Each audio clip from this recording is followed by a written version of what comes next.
دشمن ان مختلف طریقوں کو آزماتا رہتا ہے، ان کا ایکسپیریمنٹ تجربہ کرتا رہتا ہے.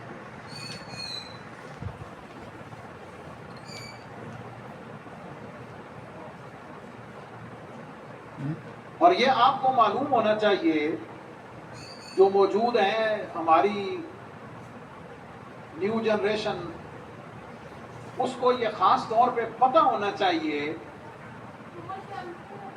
کہ انڈیا نے پاکستان کو کبھی بھی قبول نہیں کیا. کسی خوش فہمی میں نہیں رہنا چاہیے، بالکل یاد رکھیں. اور پاکستان کو کمزور کرنے کی، ریاست کو کمزور کرنے کی وہ جتنے بھی حربے ہو سکتے ہیں، اس نے ان سب کا ایکسپیریمنٹ پچھلے 76 سالوں میں کیا ہے اور کر رہا ہے اور کرے گا. ان میں سے ایک مضبوط حربہ پتہ کیا ہوتا ہے، جس کے لیے خاص ٹرم 5th جنریشن وار انٹروڈیوس کروائی گئی ہے. اس کا لب لباب اور خلاصہ بتاؤں آپ کو کیا ہے، جو آپ کو سمجھ آ جائے. وہ یہ ہے کہ عوام اور ان کی فوج، پبلک اور ان کے سیکورٹی کے جو ادارے ہیں، ان کے درمیان غلط فہمی پیدا کی جائے، ان کے درمیان بد اعتمادی پیدا کی جائے، اور ان کے درمیان میں فاصلہ بنایا جائے، ان کو ایک دوسرے سے بدظن کیا جائے، اور عوام کو اپنی فوج کے خلاف کیا جائے. ان کے ذہنوں میں شکوک و شبہات پیدا کیے جائیں، اور ایسی چیزوں کو ہائی لائٹ کیا جائے کہ جس سے عوام اپنی فوج سے بدظن ہو جائے. کیوں؟ یاد رکھیں، کبھی بھی جنگ فوج نہیں لڑتی. ہاں، یہ بات یاد رکھیں، اکیلی فوج نہیں لڑتی. وہ فوج جنگ لڑتی اور جیتتی ہے جس کی قوم اس کے پیچھے اور اس کے ساتھ کھڑی ہوئی ہو. یہ یاد رکھیں. اور ہم نے یہ دیکھا کہ پچھلے کچھ وقت میں دشمن نے اس پوائنٹ پر پورا فوکس کیا کہ عوام کو اپنے اداروں اور افواج سے متنفر کیا جائے، دور کیا جائے. اس کے لیے دشمن نے بلینز ڈالر کی انویسٹمنٹ کی ہے. توجہ ہے میری بات؟ یہ آج اس موقع تے تساں سبحان اللہ نہیں کہہ رہے تے میرے کہن تے تساں بارڈر تے کیویں جانا بھائی؟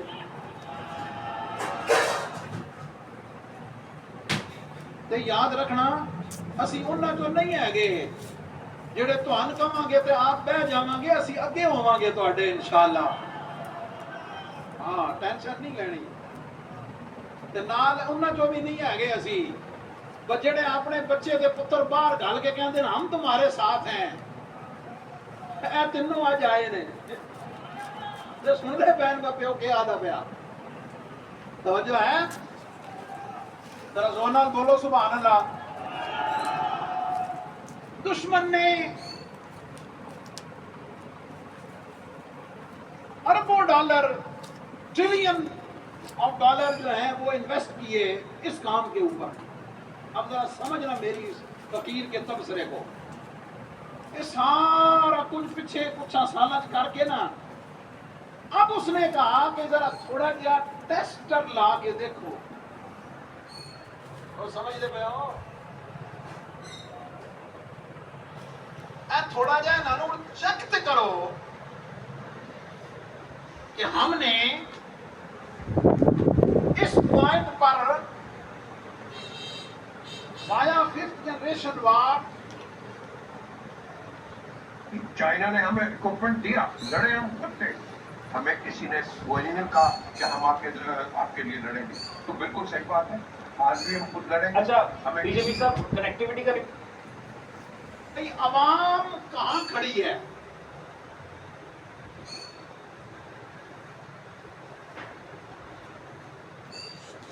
جب ایک دو دفعہ میں نے اور اینگل سے یہ ایگزامپل دی ہے, قصاب اور کسائی جانور ذبح کر لے نا تے کھل لان تو پہلے وہ دے گٹیاں تے چھری ماردا ہے نا. یہ جڑا کوئی سیاح کسائی ہوئے نا, کوئی تھوڑا جہا رحم دل ہوئے, وہ کردا ہے. کیا چیک کرتا ہے کہ بھئی اس میں کوئی حرکت ہے, کوئی ہلدا جلدا ہے, یہ مطلب ہے اندر جان ہے. ٹھیک ہے, یہ مثال صرف سمجھانے کے لیے ہے. ہاں اسی کل بھی زندہ تے آج بھی زندہ, اسے کو لگے نہ رہے. کیوں؟ اس ملک کی قیادت, روحانی قیادت, اس ملک کی روحانی قیادت کسی اور کے ہاتھ میں نہیں, میرے داتا علی حجویری کے ہاتھ میں ہے. ہاں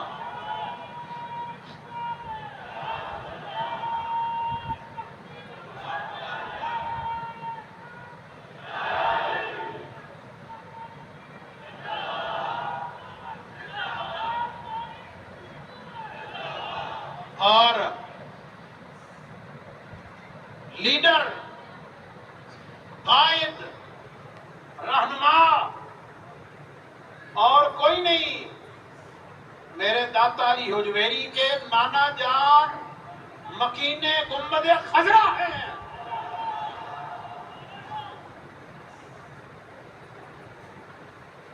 کسی بول کو لے کے نہیں رہنا چاہیے. اور اے بھی میں جملہ عرض کر دیا, شیر ستا بھی شیر ہی ہوگا جی.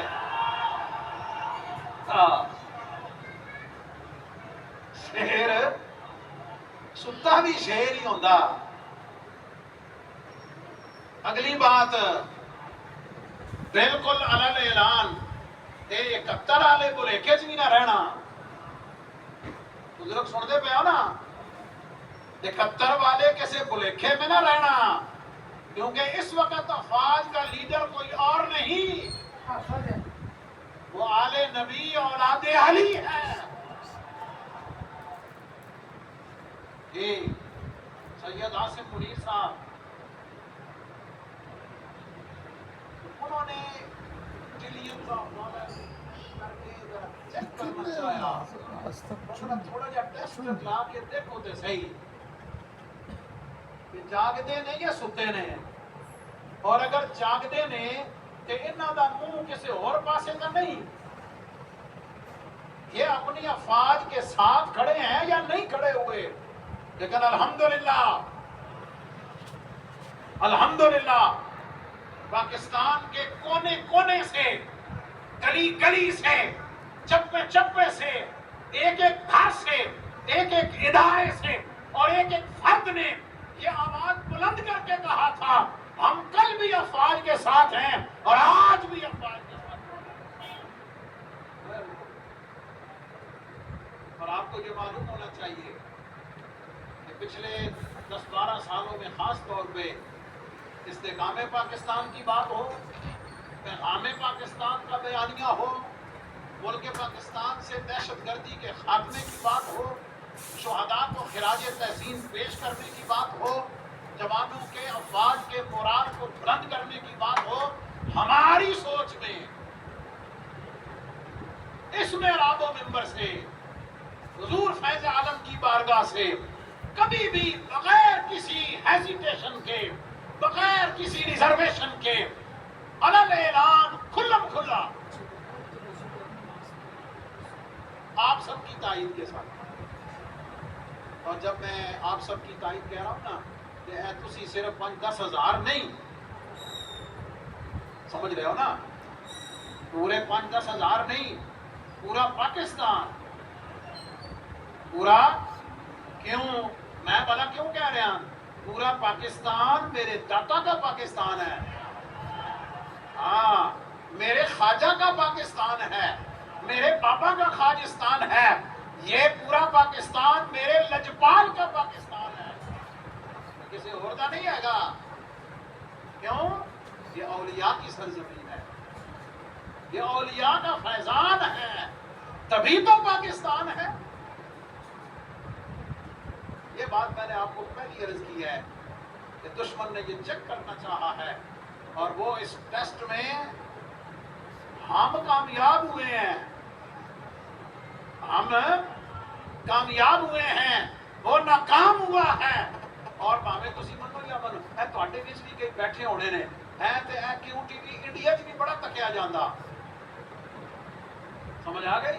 یہ ہندوستان کے بھائی جو اب سن رہے ہیں نا مجھے، ان کو بتانا ہے تسی حوصلہ رکھو، ہاں پریشان نہ ہو۔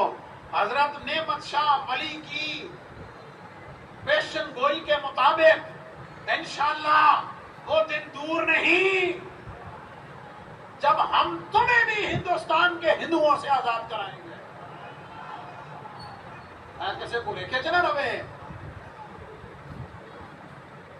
کشمیر کے مظلوموں کے لیے، غزہ کے مظلوموں کے لیے یہ آواز ہے انشاءاللہ۔ کوئی گل نہیں، انشاءاللہ وقت آتے دیر نہیں لگے گی، لیکن چیزیں ریکارڈ پہ رہتی ہیں، تو دشمن کو پتہ چل گیا ہے اور پتہ چلانا ہے انشاءاللہ۔ سمجھ آ گئی؟ انہوں دسنا، انہوں کہنا جناب کوئی گل نہیں، بجلی نہیں آتی تو کیا ہوا؟ اور ویسے آج کل ٹھیک ہوگی لوڈ شیڈنگ، آپ سمجھ گئے؟ مہنگائی بھی کافی حد تک تھوڑی جی اسٹیبل ہے، ٹھیک ہے؟ پر ساڑھی ہرس نہیں نا مکتی ہے، ٹھیک ہے؟ اللہ کا شکر ہے، چیزیں بہت بہتر ہیں اس کے کرم کے ساتھ، اس کی مہربانی کے ساتھ۔ فرمایا مسائل ہو گئے تو کی ہو گیا؟ ہمارا بھروسہ وسائل پہ نہیں ہوتا، وسائل پہ نہیں ہے، محمد عربی کے دامن کے ساتھ ہے، اللہ کی رحمت کے ساتھ۔ اب آئیے میں آپ کو تھوڑا سا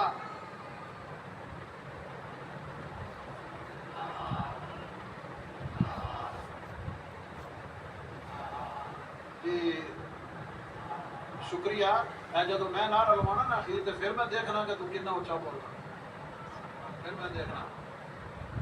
میں نے دو چیزیں آپ کی خدمت میں بڑی شارٹ عرض کرنی اس حوالے سے۔ نبی کریم صلی اللہ علیہ وسلم نے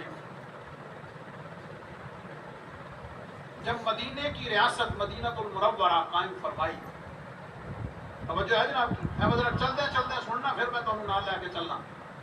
نبی پاک علیہ الصلوۃ والسلام نے اس ریاست کو مضبوط کرنے کے لیے، مستحکم کرنے کے لیے،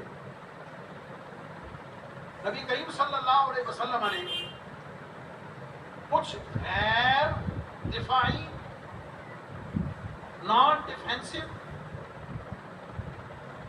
اقدامات کیے، فیصلے کیے۔ یہ حضور علیہ السلام کی سیرت پاک کا ایک منفرد پہلو ہے جسے حضور علیہ السلام کی زندگی مبارک سے آپ کے سامنے رکھنا ضروری ہے۔ نبی کریم علیہ السلام نے سب سے پہلے مسجد نبوی تعمیر کی، اس کو سوشل ہب بنایا، تمام ایکٹیویٹیز کا سینٹر بنایا نبی کریم صلی اللہ علیہ وسلم۔ میں صرف ٹائٹل بتا رہا ہوں کیونکہ وقت نہیں کہ میں ایک ایک تشریح میں جاؤں۔ حضور علیہ السلام نے اس کو مضبوط کرنے کے لیے کیا کیا اقدامات کیے ہیں؟ حضور علیہ السلام نے مہاجرین اور انصار کے درمیان مواخات کا رشتہ قائم کر دیا، بھائی چارے کا رشتہ قائم فرمایا۔ حضور علیہ السلام نے جو دائیں بائیں کے قبائل تھے ان کے ساتھ معاہدے کر کے پاکستان کی طرح، اب چاہیے حضور علیہ السلام نے مدینہ منورہ کی جو باؤنڈری تھی، بارڈر تھا، آؤٹ سائڈ دا بارڈر، حضور علیہ السلام نے ان کے ساتھ ٹمپریری ایگریمنٹس کیے کہ جس کے نتیجے میں وہ بھی سکون سے رہیں، انہیں پتہ چلے کہ ہماری طرف سے تمہیں کوئی خطرہ نہیں ہے، ٹھیک ہے، اور وہ امن سکون کے ساتھ رہیں۔ اور حضور علیہ السلام نے اپنے بارڈرز کو بھی سیکور کیا۔ اللہ رب العزت نے اور مدت دراز سے، صدیوں سے کعبہ شریف کو حرم قرار دیا ہوا تھا، اور حرم کا کنسیپٹ یہ تھا کہ اس کی حد کے اندر لڑائی نہیں لڑنی،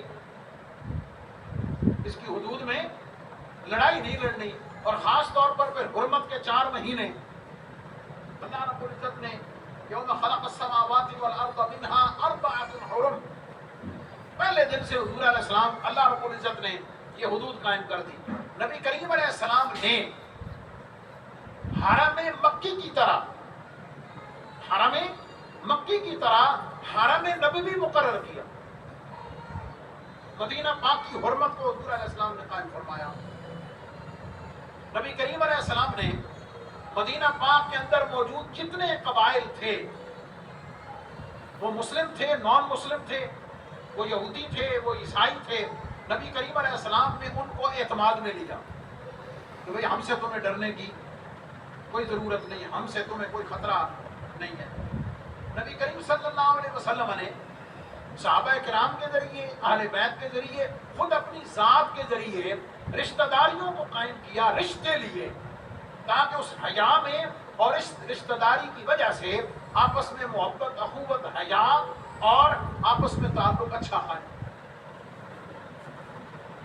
آقا کریم علیہ السلام نے یہ وہ چند بنیادی کام ہیں جو ریاست مدینہ کو قائم اور مضبوط کرنے کے لیے اقدامات چند ایک کیے حضور علیہ السلام۔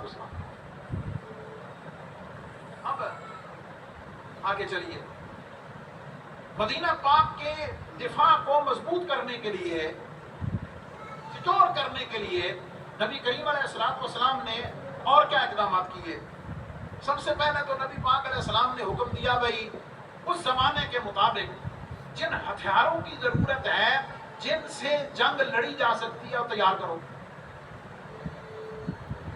حضور علیہ السلام نے جو یہ کام کر سکتے تھے، تلواریں بنانے والے، تیر بنانے والے، حضور علیہ السلام نے ان کو پروجیکٹ دیے، ان کے ذمے لگایا کہ بھٹیاں بناؤ اور تیاری کرو۔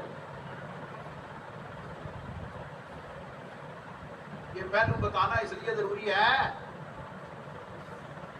کہ دنیا کو پتہ چلے اسلام کی تبلیغ کے لیے محبت کا ہتھیار بھی ہے، امن کا ہتھیار بھی ہے، میرے خواجہ اجمیری کی پیغام اخوت کا بھی طریقہ کار ہے، لیکن یاد رکھنا خالد بن ولید کی تلوار بھی ہے۔ اور میں جدا نام لینا ذرا دیکھنا تو کتنا جوش آتا، صرف یہی نہیں، مولا علی کی تلوار بھی ہے، سیدنا امیر حمزہ کی شجاعت بھی ہے، حضور کے صحابہ، اور کسی اور کو یاد ہو نہ ہو میدان کربلا اسلام کی قوت اور سطوت کے ظہور کا دن ہے، اور اسلام نے، مولا کائنات نے اور سید الشہداء نے یہ بتایا کہ حق کے لیے کھڑے ہوں گے۔ ہاں، وسائل بے شک کہیں اور۔ حضور علیہ السلام نے تیاری کروائی۔ قرآن مجید فرقان حمید سورۃ الانفال کی آیت نمبر 60 جو میں نے خطبے میں پڑھی، اللہ کریم نے فرمایا وَأَعِدُّوا لَهُمْ مَا اسْتَطَعْتُم مِّن قُوَّةٍ، فرمایا جتنا ہو سکتا ہے قوت اور طاقت اکٹھی کر کے رکھو۔ وَمِن رِّبَاطِ الْخَيْلِ، فرمایا گھوڑیاں تے زینہ پا کے تے اللہ ٹو کے کھلوتے رہے کرو۔ اب اس کو میں ایگزامپل دوں آپ کو، فرمایا اے جڑے تواڈے کول طیارے نے نا، تھنڈرز نے، F-16 نے، F-18 جتنے بھی بنائے، فرمایا انہاں نوں ہینگر وچ کھلار کے تے پیر کچ بہ نہیں دینا، بلکہ انجن سٹارٹ رکھو، کاش کہ تسی بھی سٹارٹ ہو جاؤ۔ انجن سٹارٹ رکھو، ہیلمٹ پا کے کاک پینٹ الرٹ ہو کے بیٹھو۔ ہاں، آج جیویں رافیل نہیں، اصحاب الفیل،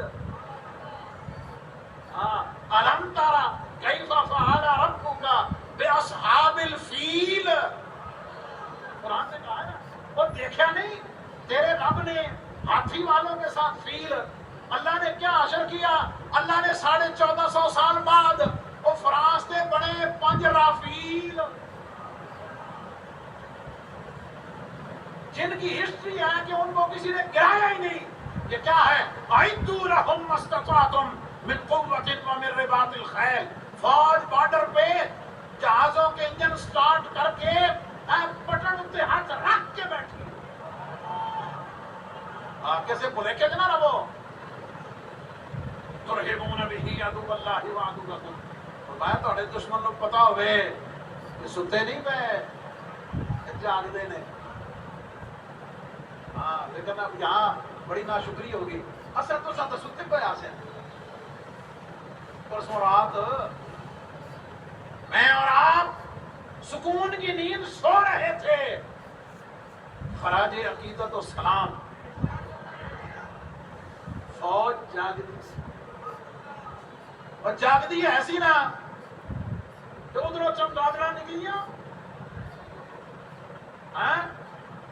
ادھروں جناب پھر باز نے ماری اکھ شاہین نے. تو پھر دیکھا کیا اثر ہوا. یہ شکر کریں کہ اللہ رب العزت نے پاکستان کی فوج کو دنیا کی بیسٹ افواج میں سے بنایا ہوا ہے. اچھا بتاؤں نا پتا انہوں نے بھی یہ وجہ میں نے آپ کو بتائی ہے. انہوں نے فوج کی طاقت کو نہیں چیک کرنا چاہا. ہاں انہوں نے فورسز کی انرجی کو ٹیسٹ نہیں لگایا. انہوں نے عوام کی قوت کو دیکھا ہے کہ ذرا چیک کرو قوم نال کھلوتی ہے کوئی نہ.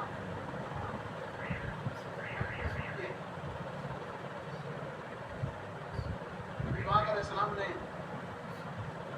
تیر اندازوں کے لیے, تیر بنانے والے کے لیے, تیر پھینکنے والے کے لیے, اٹھا کر دینے والے کے لیے, عطیہ کرنے والے کے لیے حضور نے انعامات اور بشارت دی. قیامت قیامت کرنے والوں کے لیے اللہ رب العزت نے قرآن مجید میں والعادیات ضبحا فالموریات قدحا فالمغیرات صبحا اس میں اٹھائی ہیں. فرمایا میرے محبوب تیری قیادت میں جو مجاہدین کی افواج گھوڑوں پہ سوار ہو کر گھوڑے دوڑا کے جانے والی ہیں, محبوب ان کے سونوں کے ساتھ جو مٹی اور دھول اڑ کر ان کے نتنوں میں جا رہی ہے, اللہ فرماتا ہے محبوب میں نے نہ دی.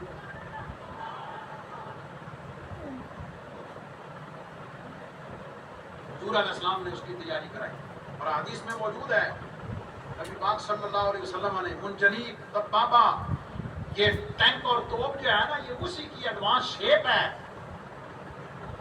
آج ہمارے پاس وقت ہوتا ہم خلافت عثمانیہ کی ان جنگی ایجادات کو آپ کو بتاتے کہ جس کی کاپیاں اور نقل فرانس نے کر کے ہم پہ حکومت کی ہوئی ہے. ہمیں ہماری ہسٹری کا نہیں نا پتا. نبی پاک علیہ السلام نے اس کی تیاری کا حکم دیا. من رباط الخیل قوت جو ہو سکے. اور اگر میں یہاں رک کر اس کی ایڈوانس شیپ جو اللہ رب العزت نے پاکستان کو ایٹمی قوت بنایا, یہ اس کی شکل جدید ہے. اور اللہ رب العزت آج کروڑوں رحمتیں نازل کرے عبد القدیر خان کی قبر انور پر, اور اس کے ساتھ افواج کے ان کی ٹیم کے اس وقت کے جتنے سیاستدان علماء بغیر کسی لگی لپٹی کے, وہ ذوالفقار علی بھٹو ہوں, وہ جنرل ضیاء الحق صاحب ہوں, اس کو آگے بڑھانے والے میاں محمد نواز شریف صاحب ہوں, آگے اس کو بڑھانے والی محترمہ بے نظیر صاحبہ ہوں, کوئی بھی ہو جس نے اس میں کردار ادا کیا ہے اللہ اس کو اپنی رحمتوں سے پالا.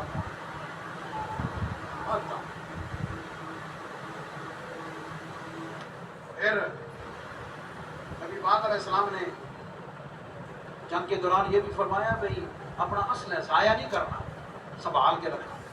اپنے ایک صحابی کو فرمایا جب دشمن تیرے چنگے نشانے سے آ جاوے نا پھر تیر مارنا, اس کو ضائع نہیں کرنا بلکہ اسے سنبھال کے رکھنا ہے تاکہ دشمن کے لیے کام آ سکے. یہ ساری تعلیمات حضور علیہ السلام کی. پھر حضور علیہ السلام نے افواہوں کے سد باب کے لیے، اور یاد رہے نبی پاک علیہ السلام نے پورے جزیرہ عرب میں، مدینہ منورہ میں تمام قبائل، انٹیلیجنس کا، جاسوسی کا پورا نظام بنایا ہوا تھا۔ یہ پورا حضور علیہ السلام کی سیرت پاک اور ریاست مدینہ کی جو ڈیفنس پالیسی ہے، اس کو پڑھنے کی اور اس کو سمجھنے کی ضرورت ہے۔ نبی پاک علیہ السلام نے خفیہ جنگ کی، گوریلا جنگ، حضور علیہ السلام نے اس کی ٹریننگ دلوائی۔ اس کے ساتھ ساتھ حضور علیہ السلام نے ان کی اکنامک جو سورس ہے، معاشی ناکہ بندی، جہاں سے ان کو مدد پہنچ سکتی تھی، حضور علیہ السلام نے اس کا سد باب کیا، اور سیکریسی، رازداری کا پورا نظام رکھا تاکہ مسلمانوں کے مدینہ پاک کی تیاری کا کوئی راز دشمنوں تک نہ پہنچ پائے۔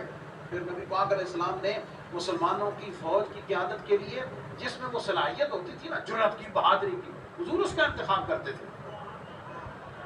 اس پر میں آپ کو بتاؤں، حضرت ابو ذر غفاری حضور علیہ السلام کے ان جلیل القدر صحابہ میں سے، ویسے تو سارے ہی سبحان اللہ ہر صحابی یہ نبی جنتی جنتی، لیکن یہ طبی طور پر درویش صحابی تھے، دنیا سے کنارہ کش تھے۔ انہوں نے حضور علیہ السلام کی خدمت میں عرض کی، یا رسول اللہ صلی اللہ علیہ وسلم تسی میں بھی ذرا نگران بنا دیں۔ آئے حضور علیہ السلام نے فرمایا تمہاری یہ فیلڈ نہیں ہے، تمہارا یہ ذوق نہیں ہے، ہم اس کام کے لیے اسامہ بن زید کو، خالد بن ولید کو، مولا علی کو، عبد الرحمن بن عوف کو فرمایا اس کام لے اٹھیے۔ یہ بڑی ڈیپینڈ کرتی ہے اس بات پر۔ پھر حضور علیہ السلام نے صحابہ کو بھیج کر اپنی انٹیلیجنس کے ذریعے دشمنوں کے علاقوں کا پتہ کراتے، ان کے میپ بنواتے، پتہ چلاتے کہ دشمن کا پتہ کرو، کس جگہ ان کا اسلحہ پڑا ہوا ہے، تیاری کہاں کر رہے ہیں، فوج کتنی ہے، رہتے کدھر ہیں، ان کے پاس سامان کتنا ہے۔ پھر نبی پاک علیہ السلام نے ذہنی اور فکری طور پر اپنے خطبات کے ذریعے، اپنے ارشادات کے ذریعے، رب کائنات نے قرآن کی آیات کے ذریعے اس جذبے کو پیدا کیا۔ یہ ساری وہ میں نے نبی پاک علیہ السلام کی سیرت پاک سے کچھ چیزیں برکت کے لیے آپ کی خدمت میں رکھی ہیں کہ حضور علیہ السلام نے صرف 5 ٹائم کی نماز، حج، روزہ، زکوٰۃ، اعمال، حسنات، گھریلو زندگی، معاشی نظام، صرف یہی نہیں، نبی پاک علیہ السلام کی سیرت پاک کا یہ پہلو دنیا کے سامنے، امت کے سامنے رہنا چاہیے کہ اگر کائنات میں نبی پاک علیہ السلام سے پڑھ کر سب سے بڑا زاہد اور عابد کوئی نہیں ہے تو حضور سے پڑھ کر بڑا مجاہد اور لیڈر بھی کائنات۔ یہ بھی حضور علیہ السلام کی سیرت پاک کا سبق ہے، اس کو یاد رکھنا چاہیے۔ اور یاد رہے، آخری لمحات میں 2 منٹ میں بات ختم کرنے لگا ہوں۔ سب سے پہلی بات، ہم سب کا، آپ سب کا اپنے اداروں اور افواج پہ مکمل اعتماد ہے۔ نمبر 2، ہمیں آپ کو یقین ہونا چاہیے کہ ہمارے ملک کا دفاع اللہ رب العزت کے کرم کے ساتھ مضبوط ہاتھوں میں ہے، بیدار بخش لوگوں میں ہاتھوں میں ہے۔ آپ کو اس کے اوپر اعتماد ہونا چاہیے۔ اور پھر سوشل میڈیا پر پھیلنے والی کسی بھی غلط بات کو، کسی بھی نیگیٹو بات کو نہ دھیان دینا چاہیے، نہ اس کو آگے فارورڈ کرنا چاہیے، بلکہ اللہ رب العزت کی نصرت پر اور اپنے اداروں پر پورا مکمل اعتماد ہونا چاہیے۔ اور پھر حسب موقع، جہاں بھی موقع، اچھا کئی جگہ تو مسئلہ ہوگا نا کہ لوگ پاچ کے گھروں پڑھتے ہیں۔ میں نے کئی جگہ کیا پورے پاکستان میں دیکھا، وہ ڈرون ڈگیا، لوگ ڈر کے بجن دی بجائے تکن ٹر پے اور تکو تے صحیح ہے انڈیا دے کھڈونے کے۔ اور اس میں مختلف جو اشکالات لوگ پیدا کر رہے ہیں، ان کی طرف دھیان دینے کی ضرورت نہیں ہے، بالکل، اس لیے کہ جس کا کام ہے، جس کا کام ہے، جس کی ذمہ داری ہے، وہ بہتر سمجھتا ہے کہ میں نے اس کو لیڈ کیسے کرنا۔ آپ سمجھ گئے؟ دشمن کی چال کو سمجھنا، اس کا پورا کوڑ کرنا، سمجھ آ گئی؟ اور ہمارے D G I S P R نے بڑی خوبصورت بات کی، میں نے خود سنی۔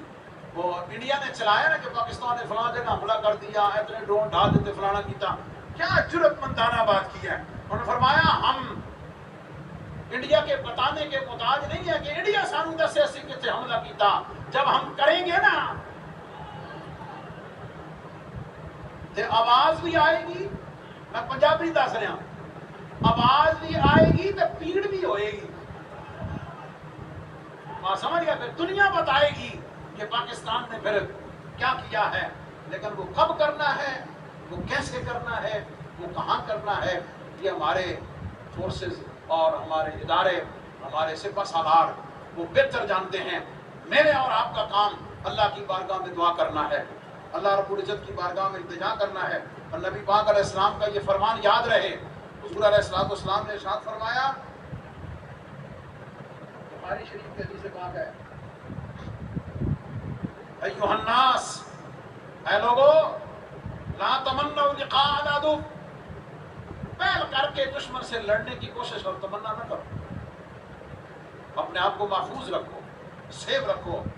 وصلی اللہ العافیہ، اور اللہ رب العزت سے عافیت اور پناہ مانگتے رہو. لیکن فَإِذَا لَقِيتُمُوهُمْ، جدو پنجا لڑ جاوے، جدو پنگا پہ جاوے، پھر فَاصْبِرُوا، پھر ڈٹ جاؤ، پھر ڈٹ جاؤ. اور وَاعْلَمُوا أَنَّ الْجَنَّةَ تَحْتَ ظِلَالِ السُّيُوفِ، اور یاد رکھو جنت کہیں اور نہیں ہے، وہ تلواروں کے سائے میں ہے، وہ ٹینکوں اور افواج کی معیت میں ہے. اس لیے یہ بات یاد رکھنی چاہیے. اور آخری لمحات میں اب میں 40 منٹ بولے ہاں، کہ 40 منٹ اور بھی بلوا لوں. ہاں الحمدللہ سمجھ آ گئی. تو میں تو صرف 1 منٹ چاہیے، 1 منٹ تو بھی ادا. اور آگے بڑھنے سے پہلے یہ جو تعمیراتی کام ہو رہے ہیں نا، ڈیولپمنٹ ہو رہی ہے، ہمیشہ دعا کیا کریں. داتا صاحب کے جو چاہنے والے ہیں نا، اے جن اینا برآمدے دے اے سی تے ٹھنڈ تلے پڑا، جن کی آنکھوں نے، ہم سب کی آنکھوں نے ٹھنڈا ہونا ہے کہ اللہ رب العزت اس کے بنانے والوں کو، تعامل کرنے والوں کو، اس کو سپروائز کرنے والوں کو رب کائنات حضور فیض عالم کے صدقے سے اپنی بارگاہ سے اجر عظیم عطا فرمائے. ہمارے ایک دوست ہیں امریکہ میں، ڈاکٹر ظفر اقبال نوری صاحب، وہ 2 دفعہ یہاں بھی تشریف لا چکے ہیں، بڑے اسکالر ہیں ہمارے. انہوں نے ایک نعرہ بنایا، نعرہ میں نے بڑا پسند آیا، اور میں تھوڑے کو رول لگوانا، میں نے اس لیے لے لیا. نعرہ انہوں نے پتہ کیا لگایا؟ انہوں نے فرمایا، نبی کے صدقے یا رحمان، نبی کے صدقے سدا سلامت پاکستان. بڑے بڑے پہلے بولتے، میں بیٹھا نبی کے صدقے یا رحمان. سارے پوچھو، میں انگریزی نہیں والے، ویسے پڑھے لکھے لوگوں کا. نبی کے صدقے یا رحمان، سدا سلامت پاکستان. ذرا ہاتھ چک لو، نبی کے صدقے یا رحمان، سدا سلامت پاکستان. نبی کے صدقے یا رحمان، سدا سلامت پاکستان. نعرہ تکبیر، نعرہ رسالت، نعرہ تحقیق، نعرہ حیدری. پاک فوج، پاک فوج، پاک فوج، پاکستان